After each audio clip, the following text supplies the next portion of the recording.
Assalamualaikum warahmatullahi wabarakatuh. Ketemu lagi dengan Bribka Suyono. Tentunya masih di channel Suyono Listrik. Oke, saya tidak meminta subscribe. Kalau ada ingin subscribe ya silahkan. Kalau video saya ini bermanfaat, silahkan tekan tombol like, subscribe, dan nyalakan loncengnya biar tahu saya update video. Nah, hidup akan terasa indah bila kita sehat, baik sehat jiwa kita maupun raga kita. Kita sehat jasmani, kita makan apapun, walaupun nasi pakai sambal, akan terasa nikmat, terasa lezat. Tetapi saat kita sakit jasmani kita mau makan aja udah susah. Ya, makan selezat apapun terasa hambar, ya atau tidak? Kalau jiwa kita sehat, kita berpikir model apapun akan selalu menemukan ide-ide yang cerdas, akan selalu menemukan terobosan-terobosan yang kreatif. Tetapi saat jiwa kita terguncang, kita berpikir badan kita akan menjadi lemah, akhirnya menimbulkan suatu gejala di raga kita. Nah, itulah anxiety disorder, di mana pikiran kita, jiwa kita akan menyebabkan gejala di raga kita.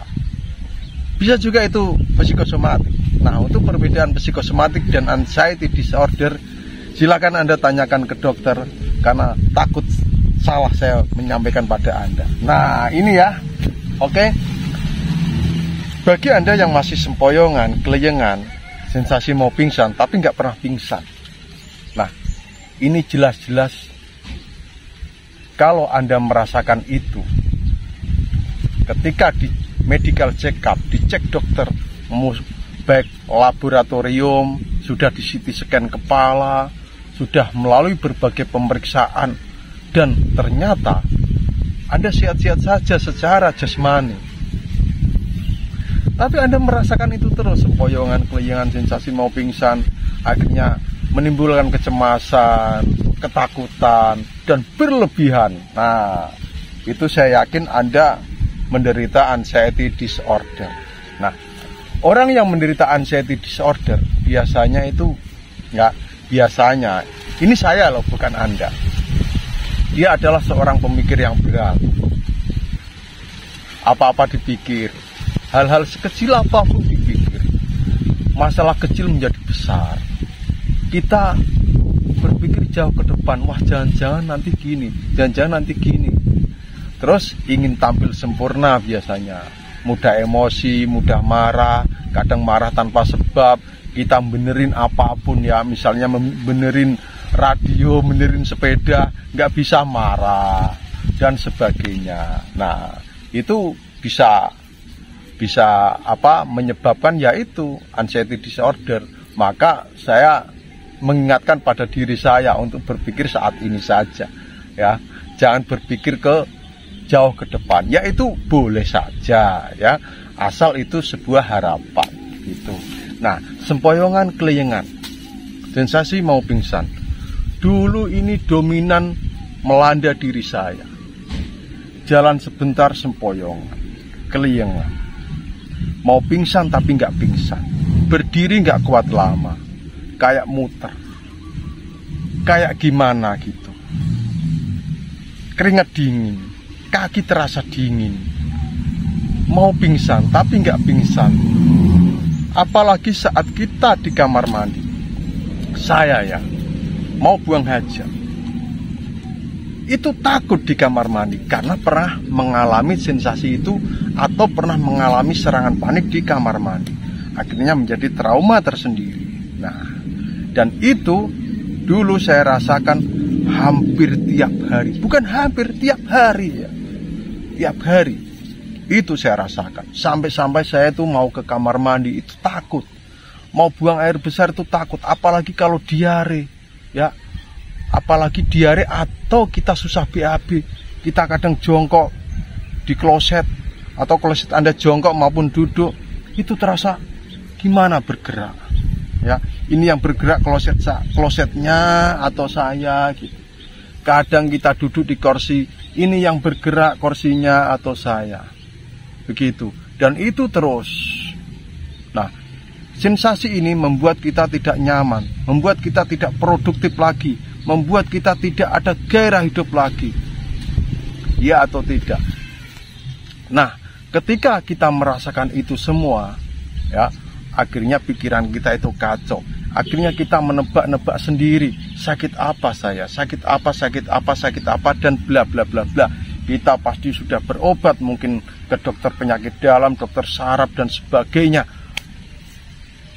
Nggak ada masalah di badan kita, gitu.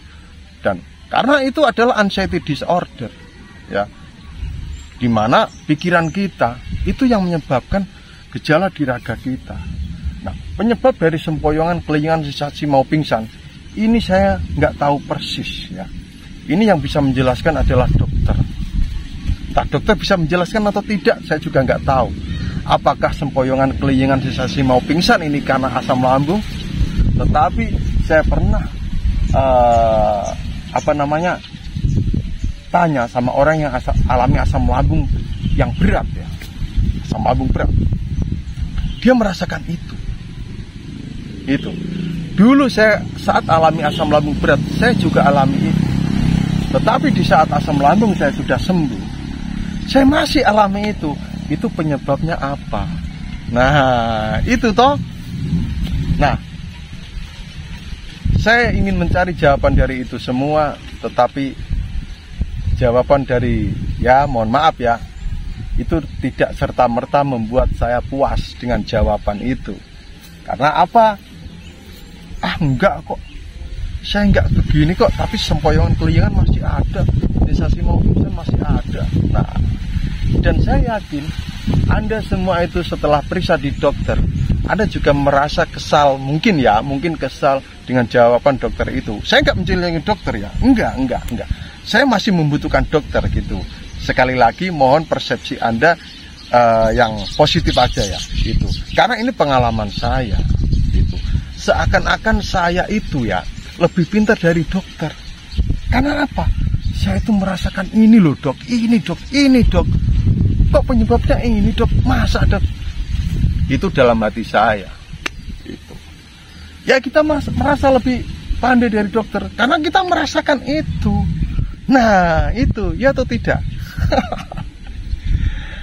Hal yang bisa kita lakukan dari sempoyongan kelingan itu, sensasi mau pingsan juga. Nah ini, dulu saya rajin yaitu jalan kaki. Terus saya melatih keseimbangan. Jalan kaki ya, itu melatih keseimbangan kita. Memang saat kita jalan kaki itu sempoyongan, kelingan itu terasa sekali. Ya, kita seakan-akan udah nggak kuat lagi jalan itu, apalagi lari. Terus saya berdiri, latihan berdiri ya, kayak bayi aja pak. Enggak, maksudnya latihan ya berdiri begini gitu, untuk melatih keseimbangan saya. Ada kok di video saya senam keseimbangan. Nah itu saya lakukan terus, ya, saya lakukan terus, tapi dalam waktu yang lama, tidak sebentar gitu. Anda mau minum obat apapun, sempoyongan, kelingan, sensasi mau pingsan itu tetap akan ada. Itu pengalaman dari saya. Begitu. Nah, jadi hal yang bisa kita lakukan, ya, Anda boleh meniru atau Anda boleh mengabaikan. Karena itu yang saya lakukan, yaitu jalan kaki tiap hari 5 menit, 10 menit. Bergeraklah sesuai kemampuan jasmani Anda dan berpikir sesuai kemampuan jiwa Anda. Gitu. Jalan kaki. Udah jalan kaki aja. Jalan kaki. Walaupun sempoyongan itu terasa ya agak dipaksa sedikit lah. Kalau emang nggak kuat ya udah pulang. Itu ya, memaksa itu pelan-pelan. Senam keseimbangan. Dan ini yang lebih penting lagi apa? Olah nafas. Nah, jadi olah nafas itu akan menyeimbangkan oksigen di otak. Ya, menyeimbangkan oksigen di otak. Otak tidak akan kelebihan oksigen dan tidak akan kekurangan oksigen selama olah nafas kita itu dilakukan secara benar. Walaupun tidak ada yang namanya dasar olah nafas yang benar itu bagaimana. Ya, itu. Nggak ada kamusnya. Olah nafas yang benar itu bagaimana, biar itu, biar ini, dan sebagainya. Nah, untuk mengetahui olah nafas kita itu sudah sesuai atau tidak, yang bisa merasakan itu kita sendiri. Ketika kita melakukan olah nafas, kita hirup udara lewat hidung ya, lewat hidung. Lembut, ya, pelan, lembut. Tahan. Kita keluarkan lewat mulut atau lewat hidung sesuai kenyamanan Anda. Karena di sini itu ada dua teori, dua teknik ya, menghirup lewat hidung, mengeluarkan lewat mulut. Ada juga yang menghirup lewat hidung, keluarkan lewat hidung juga. Saya lebih nyaman menghirup lewat hidung, keluarkan lewat mulut. Itu saya lebih nyaman ya. Asal jangan menghirup oksigen, menghirup udara itu lewat mulut, nggak boleh ya, kecuali perenang ya itu. Nah, olah nafas. Olah nafas ini akan menyeimbangkan oksigen, menyuplai oksigen. Kita menghirup, kita tahan. Oksigen itu akan menyebar, ya, akan bercampur dengan darah kita, mengalir di pembuluh darah, akhirnya ke otak kita. Nah, itu suplainya, itu ya. Jadi Anda lakukan ya, jalan kaki, terus senam keseimbangan, terus olah nafas, dan yang tak kalah pentingnya Anda melakukan meditasi. Nah, meditasi itu bagaimana sih Pak? Sudah, kalau Anda, saya juga baru belajar. Kalau Anda bingung tentang meditasi, Anda diam saja sambil Anda mensugesti diri Anda. Sugestikan bahwa saya lo ini sehat, ya, saya ini kuat kok. Bayangkan energi itu ada di badan Anda semua, gitu, ya. Sugestikan di diri Anda. Itu bisa juga dengan self talk. Apa self talk? Bicara pada diri sendiri, gitu, dalam hati saja. Tuh, kalau Anda lebih nyaman dengan berbicara, ya sudah berbicara saja. Misalkan begini ya, tonton sampai selesai ya. Misalkan Anda menghirup udara, tahan, lepas sampai 3 kali ya. Terus bayangkan diri Anda itu merasa nyaman. Saya itu sehat kok, saya itu kuat, saya pasti sembuh. Saat ini oksigen mengalir ke seluruh tubuh saya. Saat ini jantung saya bekerja dengan normal kok. Saat ini paru-paru saya sehat, ginjal saya juga sehat, hati juga sehat. Sambil kita berbicara pada organ-organ kita, kita mengajak organ-organ kita, paru-paru, kamu kerjalah yang normal ya. Tapi saya ucapkan terima kasih, saat ini kamu masih bisa memompa udara, memompa oksigen, sehingga seluruh tubuh saya bisa tersuplai oksigen. Jantung, kamu berdetaklah dengan normal. Tapi saya yakin kok saat ini kamu berdetak dengan normal, sehingga kamu bisa memompa darah, sehingga pembuluh darah saya bisa lancar. Nah, itu salah satu contoh ya. Mohon maaf kalau nggak normal, saya bukan seorang hipnoterapis gitu. Itu ya, meditasi. Nah, meditasi ini juga sarana kita akan bisa memperbaiki diri kita. Oh iya, gini gitu, gitu. Nah, diam diri aja. Kalau sudah begitu, Anda nanti bisa bermeditasi, yaitu dengan merasakan nafas. Ya, kita diam saja, bernapas, kita nikmati keluar masuk udara dari hidung. Ya, kita hirup, nikmati aja keluar masuknya oksigen. Gitu. Merasakan nafas. Saat kita berpikir yang tidak-tidak, langsung konsentrasi kita pada nafas kita. Sudah, ikuti nafas Anda. Nanti Anda akan nggak berpikir kemana-mana. Gitu. Nah, ini juga masih untuk diri saya. Saya juga baru belajar. Ya, belajar dari dulu toh Pak, kok gede aku. Iya, hidup itu untuk belajar juga. Itu. Nah, meditasi, relaksasi itu sama saja. Anda bisa mendengarkan kalau tidur audio relaksasi. audio alam, sudah pakai headset, sudah diam, dengarkan saja sampai Anda tertidur. Begitu. Itu ya, itu saran dari saya untuk sempoyongan kelingan. Karena apa? Saat kita alami anxiety disorder ini ya, kita sempoyongan kelingan, sensasi mau pingsan, mau minum obat bodrek, paramek, apa, tetap ada, tetap akan muncul sensasi itu. Saya bisa berani mengatakan itu karena saya mengalami itu ya. Apakah Pak Yono sampai sekarang masih merasakan sensasi sempoyongan kelingan, sensasi mau pingsan? Saya pernah, masih pernah, tetapi tidak dominan, paling ya sebentar aja udah. Tapi nggak tiap hari, nggak tiap minggu.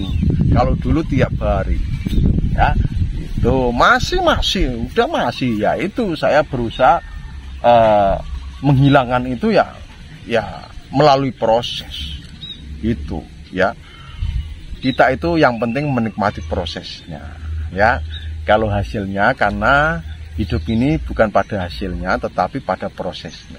Itu masa kita harus sakitnya sudah lama ingin sembuh secara instan ya secara logika itu